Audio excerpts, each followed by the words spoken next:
তোমাদেরকে এত বড় বড় রাখা হয়নি, আবার চলে এসছো, ফিরে যাও এখান থেকে। মডেল সাহেব রাগ করছেন কেন? আপনি যদি দুচর মারেন না তাও আমি এই গ্রামে আসবো। এসে কি হবে? আমি তো আগেই বলে দিয়েছি এই মানিকপুর গ্রাম কোনোদিন বিক্রি হবে না। দেখুন এই গ্রামের নাম মানিকপুর বলে যে আপনাদের গ্রামে মানিক আছে সেটা তো না। কি আছে এই গ্রামে?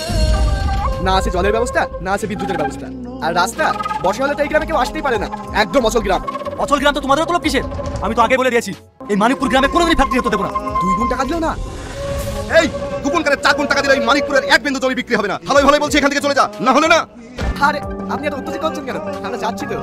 দাঁড়াও, আর একটা কথা কান খুলে শুনে রাখো, দ্বিতীয়বার যদি তোমাদেরকে এই গ্রামে দেখতে পাই তাহলে আর বাড়ি ফিরে যেতে পারবে না। এই গ্রামে জানতো পুঁতে রেখে দেবো।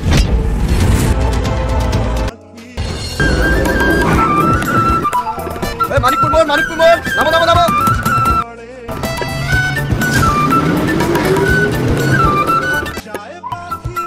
বলছি দাদা, মানিকপুরের রাস্তাটা কোন দিকে? তুমি মানিকপুরে যাবা? তোমার বাড়ি কোথায়? আমার বাড়ি কলকাতায় দাদা। কলকাতায়? তুমি কলকাতার লোক হই মানিকপুরে যাবা? কেন দাদা, গেলে কোনো অসুবিধা হবে নাকি? সবই অসুবিধা, ওই গ্রামে আমরাই তো যাইনি, তুমিও যাও না। আশ্চর্য তো। আর আমি যাবো কি যাবো না সেটা আমার ব্যক্তিগত ব্যাপার। আপনি শুধু বলুন মানিকপুর যাওয়ার রাস্তাটা কোন দিকে। ভালো কথা, এই রাস্তা দিয়ে সোজা চলে যাও, যেতে যেতে যে গ্রামটা পড়বে ওটাই মানিকপুর।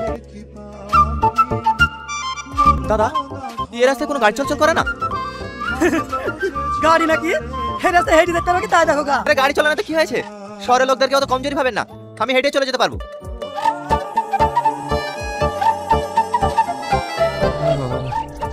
এই রাস্তা তো শেষ হওয়ার নামই নিচ্ছে না, আর কত দূর।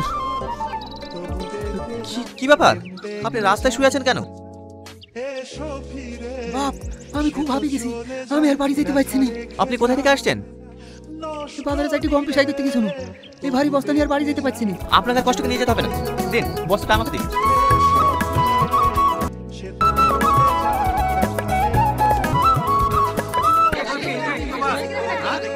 তোমরা সবাই চুপ করো, এই ছেলেটা কলকাতা থেকে এসে তোমাদের কিছু বলতে চাই, কথাটা মন দিয়ে শোনো। আমার নাম টনি, আমি কলকাতা থেকে এসেছি। আপনারা দীর্ঘদিন ধরেই জলের সংকট এবং রাস্তাঘাটের জন্য বিডিও অফিসে দরখাস্ত করেছেন। আমি সেই বিডিও অফিস থেকে এসেছি আপনাদের গ্রাম এনকোয়ারি করার জন্য। আপনারা যদি রাজি থাকেন এবং জায়গা দেন তাহলে কিছুদিনের মধ্যে আমাদের কাজ আমরা শুরু করতে পারি। কোনো সমস্যা নাই, জলের ট্যাঙ্কের জন্য আমি জায়গা দেবো। হ্যাঁ হ্যাঁ, আমিও জায়গা দেবো। না না, আপনারা জায়গা দেবে বললে হবে না, আমি গ্রামটা ঘুরে একবার দেখতে চাই যে কোথায় ট্যাঙ্কিটা বসালে গোটা গ্রামে জল সাপ্লাই করা যাবে। বাবু বাবু আপনাকে অনেক ধন্যবাদ, আমি অনেকদিন থেকে পানির কষ্ট পাচ্ছি। না না কাকা, আপনি আমাকে আপনি করে বলবেন না, আমি আপনার ছেলের বয়সী। বলছিলাম কাকা, আমি তো আপনাদের এখানে 1 সপ্তাহ থাকবো, কোনো ঘর ভাড়া পাওয়া যাবে না? আরে এই গ্রামে তুমি ঘর ভাড়া কোথায় পাবা? তুমি তো আমাদের উপকার করার জন্য এসেছো, তাই না? আজ থেকে তুমি আমাদের বাড়িতেই থাকবা, চলো।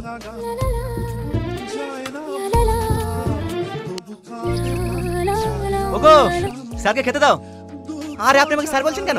আপনি আমার বাবার বয়সী, আপনি আমাকে টনি বলে ডাকবেন। আচ্ছা ঠিক আছে। কি গো, কিছু বলছো?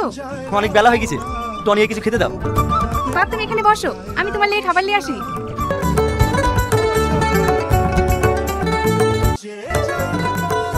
কাকিমা ব্যাগটা ঘরে নিয়ে যান।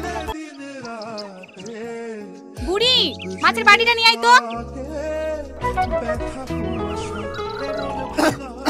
হেলে খালি খালি।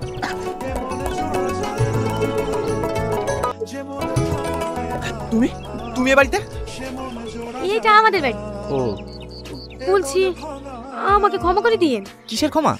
ওই সকালে আপনার সাথে যে খারাপ ব্যবহারটা করেছি, এতে আমার খুব খারাপ লাগছে, তার লেগি। অবশ্যই ক্ষমা করবো। তার আগে বলো, তুমি আমাকে যে জলটা খাওয়ালে, এই জলটা কোথাকার? কেন ঘাটের পানি? খেতে কি আপনার কোনো অসুবিধা হয়েছে নাকি?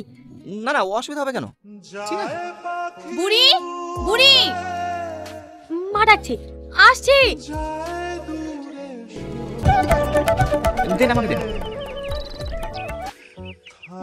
আপনারা থাকেন, আমি আসছি। ঠিক আছে যাও। মোড়ল মশাই, ছেলেটা সত্যি খুব ভালো, তাই না? একদম ঠিক বলেছেন, শহরের ছেলে হয়ে এত ভালো মানুষ হবে আমরা ভাবতেই পারিনি। বাবা অনেকদিন বেঁচে থেকো, দেবা থেকেও। ঠিক আছে ঠাকুমা, আমি আসছি। আপনি আবার ঘাটে কার জন্য পানি নিতে এসেছে? ওই সাইদা কাকির জন্য, বয়স্ক মানুষ তো, জল দিয়ে যেতে খুব কষ্ট হয়, তাই আমি আসলাম। আপনি কত ভালো মানুষ, গ্রামের সব মানুষের উপকার করেন। তুমি ঠিকই বলেছো, টনি যে শহরের ছেলে এটা বোঝাই যায় না। আরে না না, মানুষ এই মানুষকে ভালোবাসবো, এটাই তো মানুষের ধর্ম। তোমার হয়ে যায়নি সালমা? চলো। সালমা, তোমার মনে কষ্ট হচ্ছে, দাও কলসিটা আমাকে দাও। না না, আমার কষ্ট হচ্ছে না, আপনারই অভ্যাস নাই, আমাকে দিন, আমি নিয়ে যাচ্ছি। আরে না না, ঠিক আছে ঠিক আছে, চলো। আচ্ছা এই গ্রামে আপনি আর কদিন থাকবেন? আর 4 দিনের মধ্যে চলে যাবো। 4 দিনের মধ্যে চলে যাবেন? আপনি যেভাবে গ্রামের মানুষের সাথে মিশে গিয়েছেন, আপনি চলে গেলে গ্রামের মানুষের সবার কষ্ট হবে। তাই বুঝি? শুধু গ্রামের লোকেরই কষ্ট হবে? তোমার কষ্ট হবে না বুঝি? হ্যাঁ, আমারও হবে। তাই নাকি? তাহলে এই গ্রামে বিয়ে করে থেকে যাই, তাহলে তোমার আর কষ্ট হবে না। কি? আপনিও না? আরে না না, মজা করলাম। কাকিমা, এই নেন আপনার জল। বাপ, সত্যিই তুমি খুব ভালো মানুষ। আল্লাহর কাছে আমি দোয়া করি তুমি অনেক বড় হও। টনি টনি, আমার সেই মহিতুলা বাচ্চাটা অসুস্থ হয়ে পড়েছে। তাই নাকি? চলেন চলেন, ওকে এখন হসপিটালে নিয়ে যেতে হবে। আপনাদের এখানে সবাইকে ডাকা হয়েছে তার একটাই কারণ, কলকাতা থেকে আজকে একটা ফোন এসেছিল, আপনাদের সবাইকে কলকাতা যেতে হবে। কেন যেতে হবে সেটা বলছি। আপনাদের সাথে আপনাদের গ্রামে যে জল ট্যাঙ্কি ও রাস্তাঘাট ঠিক করার জন্য যে ডিলটা ফাইনাল হয়েছে, সেটার জন্য আপনাদেরকে কলকাতা যেতে হবে এবং সেখানে গিয়ে সই করতে হবে। আমি বাপের কালে গাড়িতে চড়িনি, গাড়ি দেখলে আমার বুক ধড়ফড় করে। আমিও যেতে পারবো না বাপ, গাড়িতে চড়লেই আমার বমি হয়। টনি, এরা তো কেউ যেতে পারবে না। বলছি এখানে সই করে নাকি তুমি জমা দিলে হবে না? ঠিক আছে, আমি একবার অফিসে ফোন করে দেখছি। হ্যালো স্যার, স্যার এরা গ্রামের মানুষ তো কলকাতা যেতে পারবে না বলছে। বলছে স্যার সইটা এখানে করে নিলে হবে না? Thank you sir. Okay okay sir. হ্যাঁ স্যার বললে হবে। আপনারা সবাই একে একে এসে এখানে সই করে দিয়ে যান। সই করলে কোনো অসুবিধা হবে না তো? এই, তোকে সই করতে বলছি, সই কর। আমি সই করতে পারবো না, আমি টিপ দিতে পারবো। কোনো অসুবিধা নেই, এখানে টিপ দেন।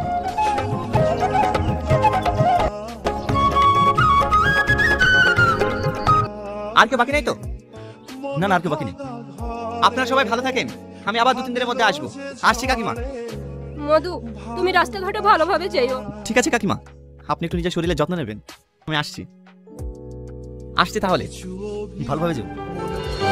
দাঁড়ান দাঁড়ান দাঁড়ান। কি বাবা তুমি এখানে? খেলেন? ইয়েতে কি আছে? নাড়ু, মা আপনার জন্য বানিয়ে দিয়েছে। আপনি তো অনেক দূরে যাবেন, রাস্তায় খেতে পেলে খাবেন। ঠিক আছে। মানিকপুরের প্রত্যেকটা মানুষকে বলছি, 1 ঘন্টার মধ্যে পুরো গ্রাম আমার খালি চাই। এখানকার প্রত্যেকটা বাড়ি ঘর ভেঙে আমি আমার ফ্যাক্টরি বানাবো। এই, বাড়ি ভাঙে ফকরিয়া পেয়েছি না? তোকে এর আগে মানা করেছিল, আবার এসছি। এ কি বলছেন মডেল সাহেব? আসবো না? আপনি তো আসার সুযোগ করে দিয়েছেন। কি বলি তুই? অনেক টাকার অফার দিয়েছি তোদেরকে, কিন্তু তোরা এই জায়গা বিক্রি করতে চাস। ভাই আঙুলটা বাকিয়ে টনিকে দিয়ে তোদের পুরো গ্রামকে গ্রাম ফ্রিতে করে নিয়েছি। খবরদার একটা ভালো ছেলে নামে দুর্নাম করবেন। তোর তো গায়ে বাঁধবেই, কারণ তুই টনির প্রেমে হাবুডুবু খাচ্ছিলি। তুই জানিস ও কত হারামি ছেলে? খবরদার আমার মেয়ের নামে একটা উল্টো কথা বলবি না।